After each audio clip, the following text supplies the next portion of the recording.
आदरणीय सभापति जी,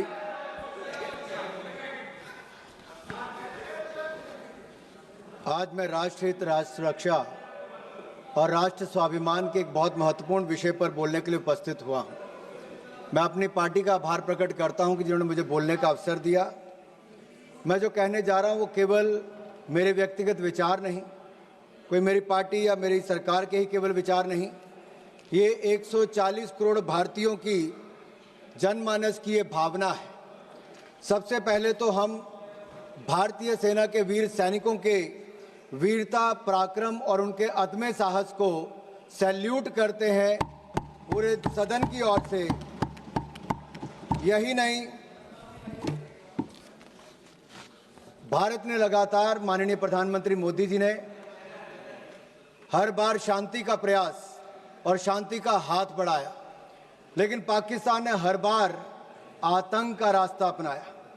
2014 में भी ओथ लेते समय पाकिस्तान के प्रधानमंत्री को भी निमंत्रण दिया था। उसके बाद भी माननीय प्रधानमंत्री जी लाहौर गए, बगैर किसी सुरक्षा के गए, साहस और सही इरादों के साथ शांति के लिए गए थे। लेकिन बदले में क्या मिला? बार बार आतंकी हमले। और जो 22 अप्रैल 2025 को पहलगाम में हुआ, उसका उल्लेख यहां पर जितने सांसद आज तक विपक्ष से बोले हैं, किसी एक भी सांसद ने खड़ा होकर यह नहीं कहा कि इस आतंकवादी हमले में धर्म पूछकर कलमा पढ़ने के लिए बोला गया, पैंट उतार कर देखा गया, फिर मौत के घाट उतारा गया। इतना बोलने में विपक्ष के सांसदों को क्या दर्द थी। जब रक्षा मंत्री जी भारतीय सेना की उपलब्धियों की चर्चा कर रहे थे, तब कोई ताली नहीं थी, कोई मेज नहीं थपथपा रहे थे। और आज भी अगर मैं कहूं कि निहत्थे और निर्दोष नागरिकों को धर्म पूछकर मारने का अगर पहली बार ऐसा काम हुआ है, उन्होंने धर्म के नाम पर देश को बांटने का, देश में दंगे फैलाने की सोच को लेकर चले, लेकिन नरेंद्र मोदी जी के नेतृत्व में 140 करोड़ भारतीय एकजुट होकर खड़े रहे। पूरा भारत एक साथ खड़ा रहा। उस शाम भारत के घरों में दिए नहीं जले, यहां तक कि रात में घरों का चूल्हा भी ठंडा पड़ा रहा। इन लश्करे आतंकियों ने हमारी बहनों के सिंदूर को मिटाया है। हमारे देश, हमारे लोकतंत्र, 140 करोड़ भारतीयों को चुनौती दी। हमारी सशक्त सरकार और हमारी सशक्त सेना को एक तरह से चुनौती देने का दुस्साहस किया। प्रधानमंत्री मोदी जी ने कहा था कि भारत पहलगाम के साजिशकर्ताओं को उनकी कल्पना से परे सजा देगा। और ऑपरेशन सिंदूर में हमने देखा कि भारतीय सेना की जो शक्ति है, एकता और संकल्प एक प्रतीक बन चुका है। यह शक्ति आतंक के साए को कुचलकर भारत के गौरव को विश्व पटल पर उजागर कर रही है। मैं इतना कहूंगा माननीय सभापति जी, कुछ बात है कि हस्ती मिटती नहीं हमारी, सदियों रहा दुश्मन दौरे जमाना हमारा। और 7 मई को हमने इन दुश्मनों को जवाब देते हुए भारतीय सेना ने पाकिस्तान के अंदर आतंकी ठिकानों पर अचूक और निर्णायक प्रहार किया, और ऐसा प्रहार किया कि जिसका दर्द आज तक पाकिस्तान को हो रहा है। 25 मिनट में 9 आतंकी ठिकानों पर 24 ठीक प्रहार करके हमारी सेना ने 100 से अधिक आतंकियों और आतंकी ठिकानों को ध्वस्त करने का काम किया। एक ही झटके में जमींदोज करने का काम किया। यह भारत की त्रिशक्ति जल, थल, नभ का एक संगम था। हमने विश्व को साफ शब्दों में बता दिया कि भारत के विरुद्ध अगर कोई आतंकवाद की किसी घटना को अंजाम देगा तो हमला भारत पर हमला माना जाएगा, भारत के खिलाफ युद्ध माना जाएगा, और भारत इसे अपने तरीके से निपटेगा। और इसका करारा जवाब भी देखा। जो आंख उठाकर देखेगा उसको ऐसी दर्द दी जाएगी कि उसकी आने वाली पीढ़ियों को भी दर्द महसूस होती रहेगी। ये भारत का आतंकवाद के विरुद्ध शंखनाद था। ये अब भारत, मैं स्पष्ट करना चाहता हूं, भारत डोजियर नहीं, डोज देगा। अब भारत सबूत नहीं, आतंकी आकाओं को ताबूत भेजेगा। ये नया भारत है और ये नए भारत का this is the new normal of new India. This is PM Modi's zero tolerance policy towards terrorism. जब दूसरे दिन पाकिस्तान ने भारतीय सेना और हमारे सिविलियन ठिकानों पर हमला करने का प्रयास किया तो हमारी भारतीय सेना ने एक बार फिर पाकिस्तान के 11 एयरबेस पर हमला करते हुए उसको नेस्तनाबूद कर दिया। This was a strike on the 11 Pakistan air bases and it made it the graveyard of military defeat of Pakistan. मौका मिले तो आप अपने पड़ोसी मुल्क पाकिस्तान से पूछ लें कि भारतीय मिसाइलों ने कैसा कहर ढाया था। 2.5 महीने बाद भी रहीम खान एयरबेस पर आज बैलगाड़ी चलाने लायक भी नहीं बचे। वर्षों वर्षों तक अगर आपने सुना होगा तो ये कहते थे कि भारत से हजारों साल तक जंग लड़ते रहेंगे। गज़वे हिंद के मंसूबे पाले बैठे थे, ब्लीड इंडिया विद 1000 कट्स के मंसूबे पाले बैठे थे और ये मंसूबे पालने वाले 48 घंटे भी भारतीय सेना का मुकाबला नहीं कर पाए। भारतीय सेना ने ऐसा दर्द देने का काम किया है। और मैं विपक्ष के लोगों को कहना चाहता हूं, राहुल जी तक संदेश जरूर पहुंचा देना। भारतीय सेना वहां पर मारती है जहां सबसे ज्यादा दर्द होता है। Indian Army strikes the enemy where it hurts the most, in mind, in might and on their map. उधर पाकिस्तान के जनरल जिहादी बंकर में छिप गए थे। यहां तक कह दिया था कि पाकिस्तान में भूकंप आ गया है। अगर शक हो तो अपने प्रिय पाकिस्तान से पूछ कर देख लेना, जिसके कसीदे आप दिन रात पढ़ते रहते हो। और मुझ पर विश्वास नहीं तो जाकर उनके उप प्रधानमंत्री इशाक डार ने क्या बोला उसका मैं कोट यहां पर करना चाहता हूं। भारत की सेना हमें मार रही थी, हम बेबस थे, हमारे सामने सीज फायर का भीख मांगने के अलावा और कोई चारा नहीं था। आई अन कोट, ये किसी और ने नहीं, पाकिस्तान के उप प्रधानमंत्री का कोट है। We launched precision missile attacks on their safe houses, bunkers and training camps. They targeted our tourists, but we attacked terrorists. We didn't strike civilians. We strike the very heart of terror military nexus. We did not escalate. We have neutralized with precision, purpose and power. This is not a reaction. This is the doctrine and this is the new normal. मैं इतना ही कहूंगा, भारत की प्रधानमंत्री मोदी जी की ये zero tolerance policy towards terrorism आज पूरी दुनिया भर के लिए कड़ा संदेश है। इस भारतीय सेना के हमलों में लश्कर तैयबा हो, जैश ए मोहम्मद हो, हिजबुल मुजाहिदीन हो, इनके ट्रेनिंग सेंटर पर कड़ा प्रहार किया गया। यहां तक कि पाकिस्तान की जो हवाई सुरक्षा है, लाहौर, पसरूर, चुनिया, अफरीवाला के HQM missile service radar station नष्ट कर दिए गए। वायुसेना अड्डे चकलाला में हो, सरगोदा, रहीम यार खान, कराची, भोलाई वायुसेना अड्डों को नुकसान किया गया। लड़ाकू और अवकाश विमान नष्ट कर दिए गए। C2 प्रणाली को नुकसान किया गया। वायु रक्षा समन्वय को पंगु बनाया गया। 9 आतंकी जिसमें जैश ए मोहम्मद से लेकर लश्कर के ठिकानों को तबाह किया गया। हमने 26/11 के हमले में जो कांग्रेस इंतजार करती रही कि शायद दुनिया की कोई और ताकत आपको परमिशन देगी, we will not wait for the permission, we will strike with precision. हमने किसी का इंतजार नहीं किया, हमने आतंकवादियों को उनके घर में घुसकर मारा है। चाहे वो एयर स्ट्राइक की बात हो, सर्जिकल स्ट्राइक की बात हो या ऑपरेशन सिंदूर की बात हो। यही नहीं, इन अटैक्स में हमने पाकिस्तान एयरफोर्स का लगभग 20% इंफ्रास्ट्रक्चर ध्वस्त कर दिया है।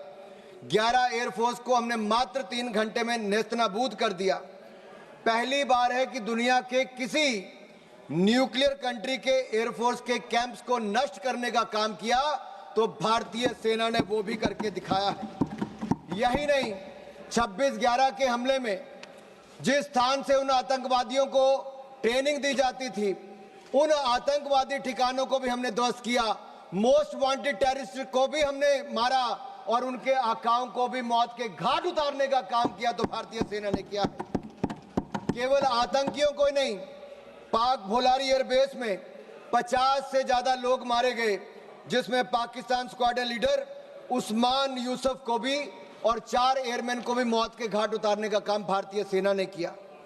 यही नहीं, आपने तो उदार दिल दिखाकर इंडस वाटर ट्रीटी कर ली थी, जो पाकिस्तान के 4 लाख एकड़ जमीन को सींचता है।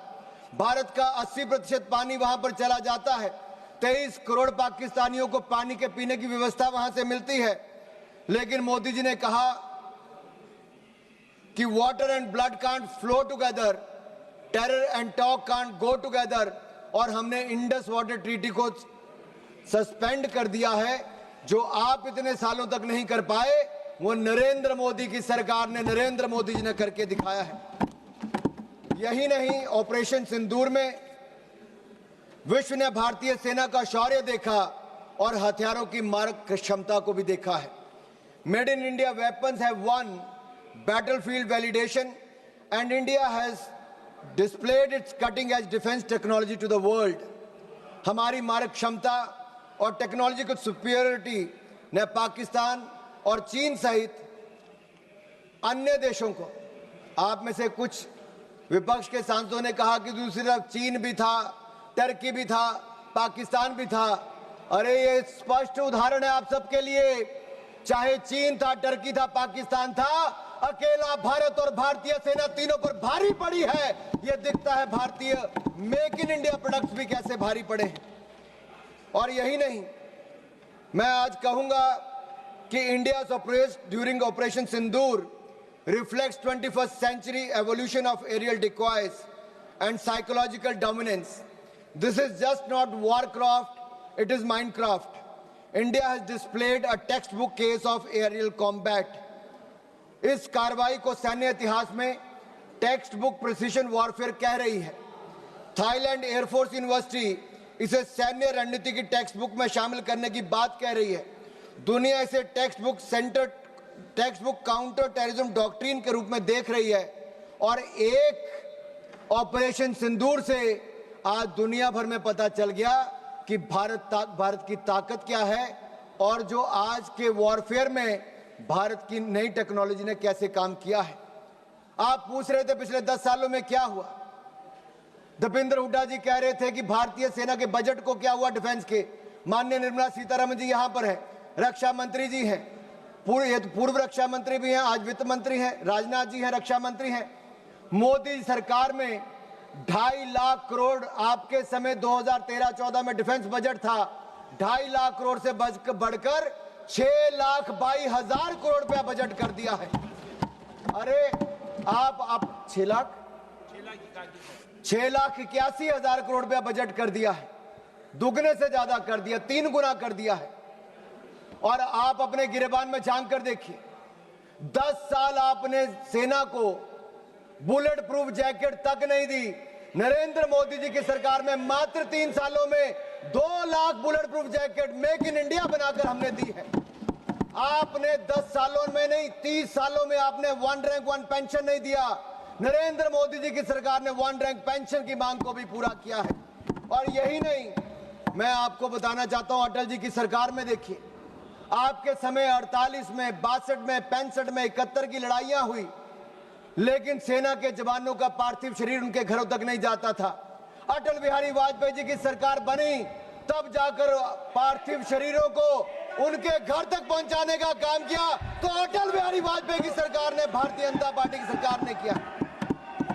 और धर्मेंद्र जी, मैं इतना जरूर कह दूं, अरे मैं तो हिमाचल प्रदेश से आता हूं। हिमाचल प्रदेश राज्य छोटा है, लेकिन सेना में बड़ा योगदान है। अगर देश को पहला परमवीर चक्र विजेता किसी ने दिया तो मेजर सोमनाथ शर्मा हिमाचल प्रदेश ने दिया है। कारगिल युद्ध में अगर 52 शहादत सबसे ज्यादा हुई तो हिमाचल प्रदेश की हुई। 4 परमवीर चक्र विजेता हुए थे, उसमें से 2 कैप्टन विक्रम बत्रा, राइफलमैन संजय कुमार भारत हिमाचल प्रदेश से हुए हैं सर। माननीय सभापति जी, मैं इतना कहना चाहता हूं, आज नरेंद्र मोदी जी की सरकार में हमने अपना एक्सपोर्ट 34 गुना बढ़ा दिया है। 686 करोड़ से बढ़कर लगभग 24,000 करोड़ हो गया। हमारी defence manufacturing, defence production 1 lakh crore एक साल की पार कर गई और 193 हमने नए कॉन्ट्रैक्ट 2,09,050 करोड़ के एक साल में करके दिखाए और 100 देशों को डिफेंस प्रोडक्ट भारत देने का काम करने जा रहे। यही नहीं, लेकिन आपको डर तो होगा ही, क्योंकि जब मैं आपके सवाल खड़ा कर रहा हूं तो आपके पास उसका कोई जवाब नहीं है। मैं आपसे इतना जरूर पूछना चाहता हूं कि आखिरकार जब सेना की और सैन्य क्षेत्र में हमारे उपलब्धि की बात आती है तो आपके होंठ सिल क्यों जाते उनकी तारीफ करते हो? कितने युद्ध देश ने देखे, लेकिन इस लड़ाई में मैं कहना चाहता हूं, भारत ने ना एक सैनिक खोया है, ना एक सैनिक खोया, ना एक सैनिक शहीद हुआ, ना युद्ध हुआ, लेकिन फिर भी हमारी विजय हुई, शोर भी नहीं हुआ, सिंहनाद की गूंज उठी है। ये भारत ने करके दिखाया है। मोदी जी की नीति और सेना की रणनीति काम आई है।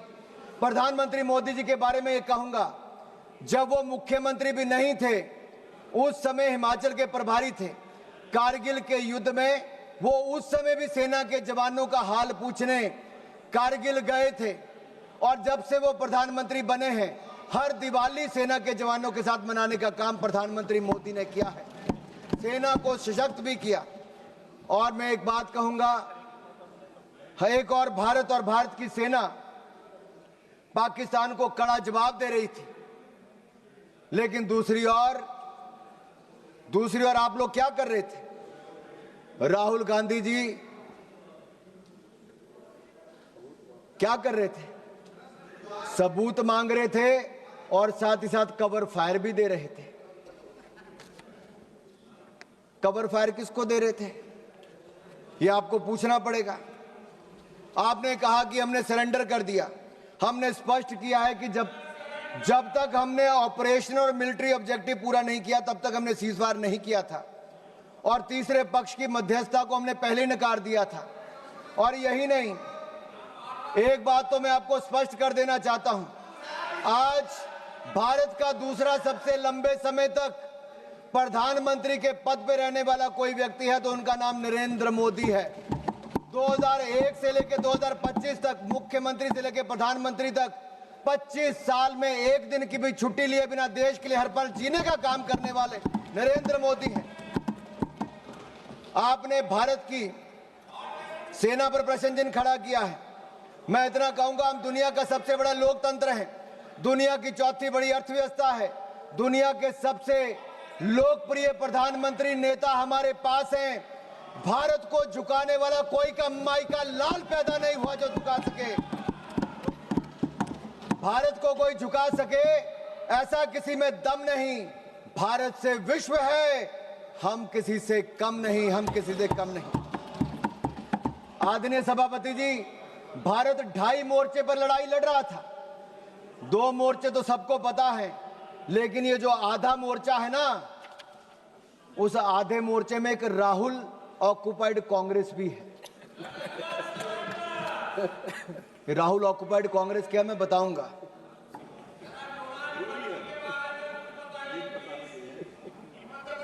आप पिछले 2.5 महीनों में सोशल मीडिया में देखिए, बड़े संयोजित तरीके से राहुल ऑक्युपाइड कांग्रेस ने भारतीय सेना, भारत के प्रधानमंत्री के खिलाफ घृणा से भरे अपमानजनक कार्टून बनाए।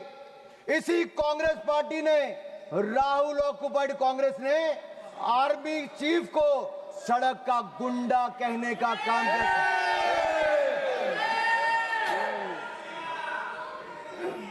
अभी भी हंसते हैं। अरे राहुल गांधी जी को सदन में खड़े होकर शर्म से माफी मांगनी चाहिए, पूरे देश से, भारतीय सेना से माफी मांगनी चाहिए। आप आर्मी चीफ को सड़क का गुंडा कहते हो, और बाटला हाउस कांड में शहीद होने वाले इंस्पेक्टर मोहन चंद शर्मा को आप श्रद्धांजलि तक नहीं दे पाए। लेकिन आपकी पूर्व राष्ट्रीय अध्यक्ष आतंकवादियों के मरने पे आंसू बहाने वहां चली गई थी। यह कांग्रेस है जो भारतीय सेना के साथ नहीं, उसके खिलाफ हथियार उठाने वाले आतंकवादियों के लिए आंसू बहाती है। देश ने आपका असली चेहरा देखा है।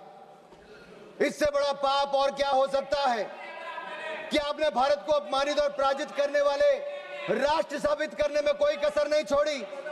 आपने देश की जनता का मनोबल तोड़ने का कार्य किया, कोई कोर कसर आपने बाकी नहीं छोड़ी। और सुनिए मणिकम टैगोर जी, इतिहास नरेंद्र मोदी जी को उनके धैर्य और धीरता के लिए याद रखेगा और राहुल ऑक्युपाइड कांग्रेस को उनके धोखे और धूर्तता के लिए धिक्कारेगा, धोखे और धूर्तता के लिए धिक्कारेगा। और मैं आपको बताऊं, जिस नेता की आप अपने की बात करते हैं, 2 बार देश की जनता ने लीडर ऑफ ऑपोजिशन बनने के लायक भी नहीं दिया। एक बार तो अमेठी की जनता ने हरा दिया, और अगर रो धोकर लीडर ऑफ ऑपोजिशन बन भी गए तो मैं कहना चाहता हूं वो एलओपी से एलओबी बन गए हैं। किरण जी पूछ रहे एलओबी का ही है भाई, पार्लियामेंट्री अफेयर मिनिस्टर को तो मुझे बताना पड़ेगा। एलओपी लीडर ऑफ ऑपोजिशन से एलओबी लीडर अपोजिंग भारत बन गए हैं। उनके एजेंडे पे केवल भारत का विरोध है, भारतीय सेना का विरोध है और भारत के प्रधानमंत्री का विरोध करना ही लिखा है। इसलिए आज से उनको एलओबी कहना शुरू करना पड़ेगा। और मैं एक बात जरूर कहूं, पता नहीं वो कांग्रेस के पोस्टर बॉय बन पाए ना बन पाए, लेकिन पाकिस्तान के प्रोपेगेंडा के पोस्टर बॉय राहुल गांधी बन गए हैं।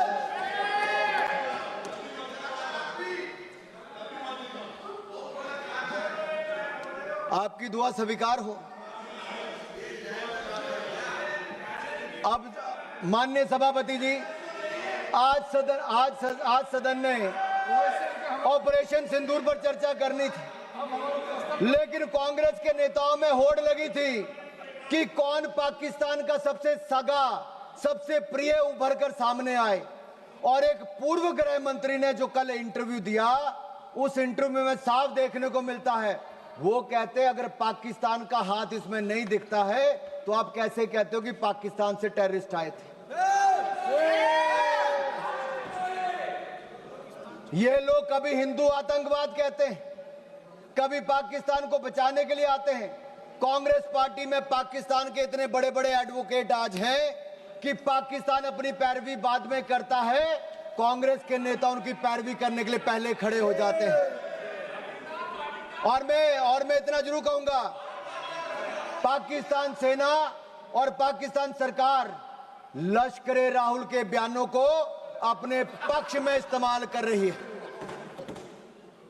पाकिस्तान सेना और पाकिस्तान सरकार लश्करे राहुल के बयानों को अपने पक्ष में इस्तेमाल कर रही है। और यही नहीं, पाकिस्तान सेना के प्रोपेगेंडा वीडियो में कांग्रेस पार्टी के राष्ट्रीय अध्यक्ष उनके बयान को लेकर पूरी दुनिया भर में दिखाया जा रहा है। मुझे पहले लगता था इनको दिक्कत मोदी जी से है, लेकिन अब मुझे पूर्ण विश्वास है इनकी दिक्कत मातृभूमि से भी है। और कहने को तो आईएनसी है, लेकिन आईएनसी अब इनके बयानों और इनके तरीकों से यही लगता है ये अब कहीं इस्लामाबाद नेशनल कांग्रेस बन गई है। क्योंकि पाकिस्तान द्वारा फैलाए गए झूठे नैरेटिव और आड़ के पीछे आप रुक रहे हैं। कांग्रेस आइडिया ऑफ डिप्लोमेसी यही रहा, माननीय सभापति जी। और मैं जो कह रहा हूं मैं उसको ऑथेंटिकेट करने के लिए तैयार हूं। कांग्रेस आइडिया ऑफ डिप्लोमेसी क्या था? इनका केवल डोजियर तैयार करने का था, डिनर खिलाने का था, डिसीजन करने का नहीं था। नहीं तो 26/11 के हमले के बाद ये लोग 26/11 हमले के बाद ये शायद कुछ कार्रवाई करते, उन्होंने कुछ नहीं किया। ये पाकिस्तान को उन्हीं की भाषा में जवाब देते, लेकिन नहीं दिया। राहुल गांधी जी क्या करते रहे, मैं आपसे पूछना चाहता हूं। मैं पूछता हूं आपसे, पूरे ऑपरेशन सिंदूर में श्रीमान राहुल गांधी जी का सबसे ज्यादा रुचि ये जानने में थी कि भारत के कितने विमान मार गिराए। उनका एक बयान भी ऐसा नहीं है जहां उन्होंने जानने की कभी कोशिश की हो कि हमारी सेना ने, हमारी वायुसेना ने पाकिस्तान में कितनी तबाही मचाई है, पाकिस्तान के कितने आतंकवादियों को मार दिया है, पाकिस्तान के कितने आतंकवादी ठिकानों को तबाह किया है, उनके कितने डिफेंस सिस्टम को खत्म किया है, उनके कितने एयरबेस उड़ाए हैं, पाकिस्तान को कितनी हानि पहुंचाई है। इसमें राहुल जी का कोई इंटरेस्ट नहीं था, मात्र इंटरेस्ट था भारत के कितने विमान गिराए गए। आखिर ये जानकारी वो किससे साझा करना चाहते थे? जिनके हाथ रक्षा दलाली में रंगे रहे हों, अब किसके लिए दलाली करना चाहते हैं ये मुझे पता नहीं। और मैं तो इतना ही कहूंगा, जुबान पर पाकिस्तान, दिलों में साजिश पलती है। ऐसे लोगों की वजह से ही तो चिताएं जलती हैं।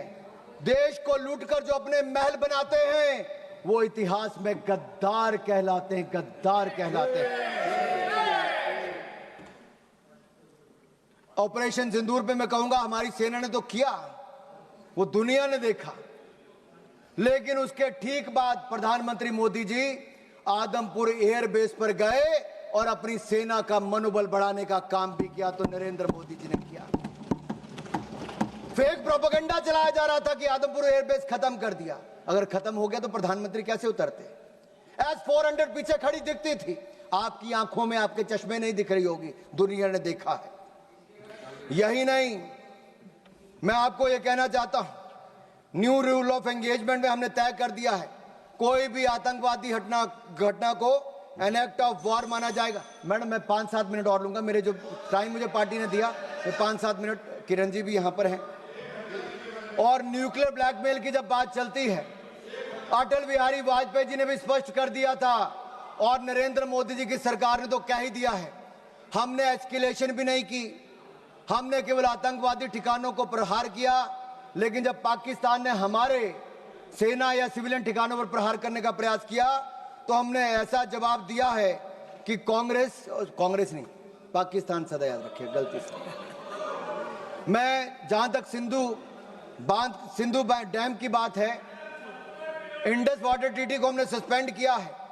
आपके कुछ नेताओं ने कहा, जो आपकी गठबंधन में सरकार में थे, उन्हें कहा पानी दे देना चाहिए पाकिस्तान को। प्रधानमंत्री मोदी ने कहा सिंधु में पानी और खून, सिंधु नदी का पानी और खून एक साथ नहीं बह सकते। तुम हमारा खून बहाओगे, तुम्हें पानी नहीं पिलाएंगे।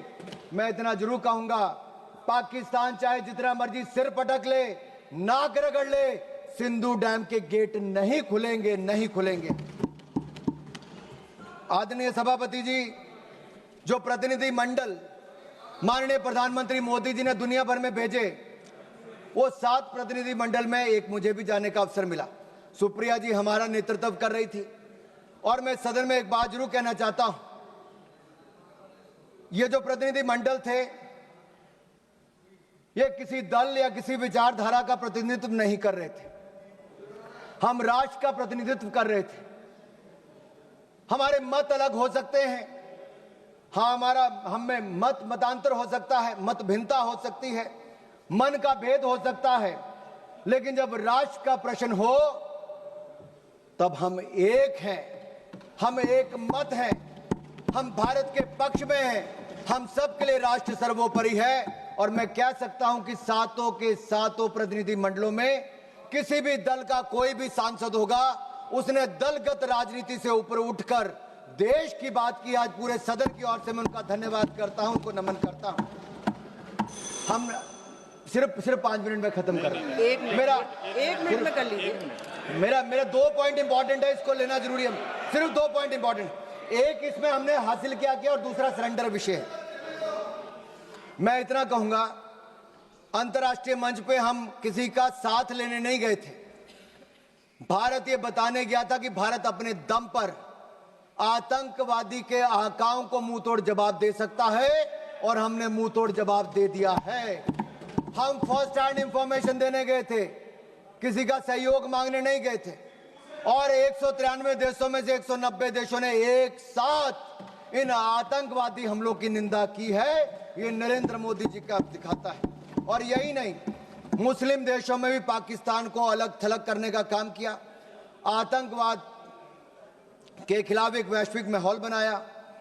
और मैं कहना चाहता हूं कि जो रवैया कांग्रेस का रहा इस समय, वो सबसे अधिक निराशाजनक, अपमानजनक और आपत्तिजनक था। सेना और सरकार पर हमला करने में कांग्रेस कहीं पीछे नहीं रही, लेकिन भारत में जहां नरेंद्र मोदी जी की सरकार में हम लगातार आगे बढ़े, एक फेक नैरेटिव कांग्रेस के नेता द्वारा चलाया जा रहा है कि सरेंडर सरेंडर। माननीय सभापति जी, अगर पिछले 78 साल का हिसाब लिया जाए तो कांग्रेस ने कितने ब्लंडर और सरेंडर किए, ये आज देश को मैं बताना चाहता हूं और इन 2 मिनटों में बताऊंगा। 1948 में कश्मीर जैसे आंतरिक विषय को संयुक्त राष्ट्र में ले जाकर सरेंडर किसने किया? कांग्रेस ने। 1950 से 60 के दशक में एक्साई चीन को बंजर जमीन कहकर चीन की झोली में डालने का ब्लंडर किसने किया? कांग्रेस ने। 1954 में तिब्बत के अधिकार को छोड़कर चीन को कब्जा करने का स्वीकार किसने किया? कांग्रेस ने। 1958 में नून नेहरू समझौते के तहत बेरूबारी को पूर्व पाकिस्तान में स्थानांतरित करने को सरेंडर किसने किया? कांग्रेस ने।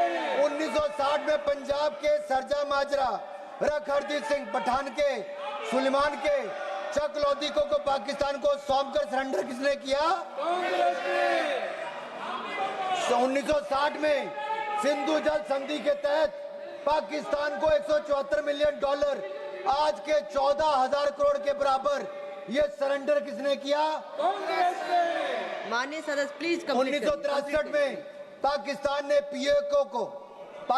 पीओके में 5,180 वर्ग किलोमीटर क्षेत्र चीन को सौंपने का काम किसने किया और चुप रहा? कांग्रेस ने। 1974 में इंदिरा गांधी ने एक समझौते के तहत कच्चा थीवू द्वीप श्रीलंका को सौंप दिया, सरेंडर किसने किया? कांग्रेस ने। संयुक्त राष्ट्र की सिक्योरिटी काउंसिल की सीट चीन को सरेंडर किसने की? कांग्रेस ने। भारत के हितों को किसने बेचा? 62 के युद्ध में अमेरिका से एयरफोर्स सपोर्ट की मांग कर सरेंडर किसने किया? कांग्रेस ने। 1965 में पाकिस्तान से जंग जीतकर 68 में 828 स्क्वायर वर्ग किलोमीटर पाकिस्तान को किसने सरेंडर किया?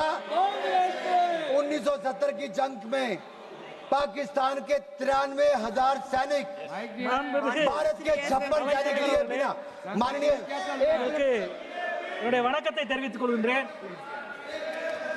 பகல்காம் தாக்குதலுக்கு எதிராக தேசமே ஒன்றுபட்டு நிற்கிறது. வீழ்ந்த ஒவ்வொரு माननीय सभापति जी, ஏற்படுத்திய कांग्रेस का सरेंडर अभी पूरा नहीं हुआ भाई। कांग्रेस ने बहुत सरेंडर किया है, कांग्रेस ने बहुत सरेंडर किया, ब्लंडर भी बहुत किए 93,000 सैनिकों को, पाकिस्तान के 93,000 सैनिकों को भारतीय सेना ने नील डाउन करवाया था, मुर्गा बनाया था, लेकिन इंदिरा गांधी ने सरेंडर किया। अपने 54 भारतीय सैनिकों को लिए बिना पाकिस्तान के आगे सरेंडर किसने किया?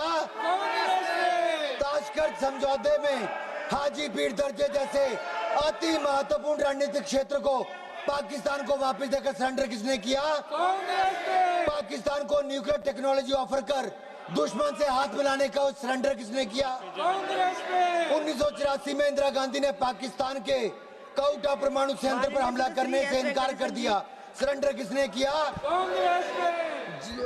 रोनाल्ड रीगन अमेरिका राष्ट्रपति அவைத் தலைவர் அவர்களே,